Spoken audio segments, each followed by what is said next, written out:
So next one is Nike. I don't know. I don't really know the history of Nike, but I do to a certain extent. But they make sports products. They make shoes. I know that innovation has been part of their thing. From the very beginning.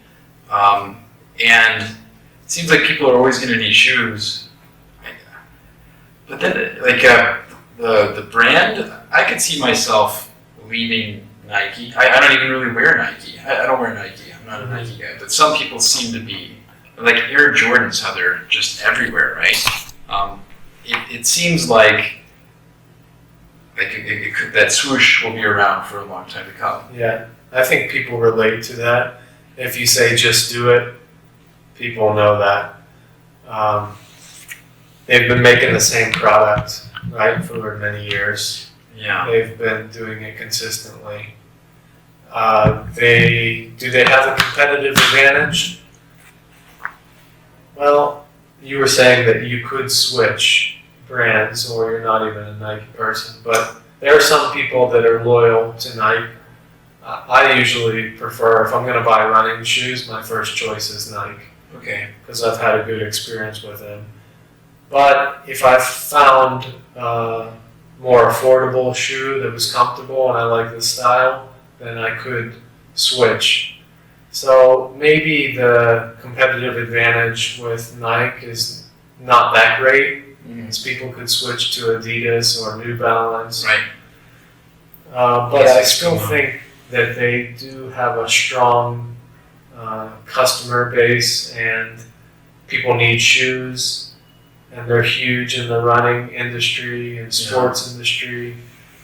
So, pretty solid company here, I would say, overall. Okay. You wouldn't go that wrong with a company like Nike if the price was right. It doesn't seem like the kind of product or company that would collapse suddenly.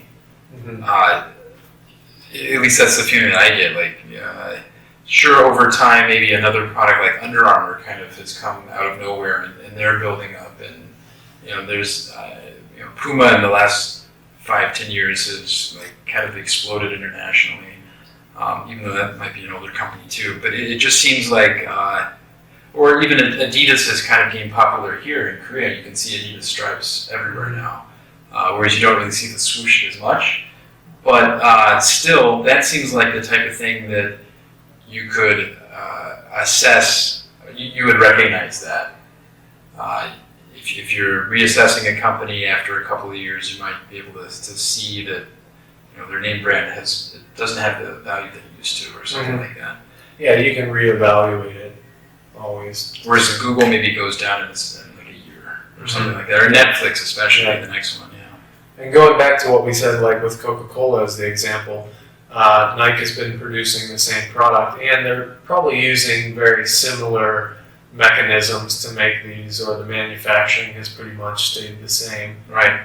They have different models, so they do have to come up with new designs, which is a negative thing, but the designs are not all that different. They change colors a little bit, they add an extra bubble, air bubble or something. It seems simpler, yeah. Yeah. Simpler than a car. Yeah, so, and the car has a lot of restrictions and regulations that, right, emissions, regulations, things like that. So, yeah, not a bad choice with Nike, I would say, overall, depending on how the price is.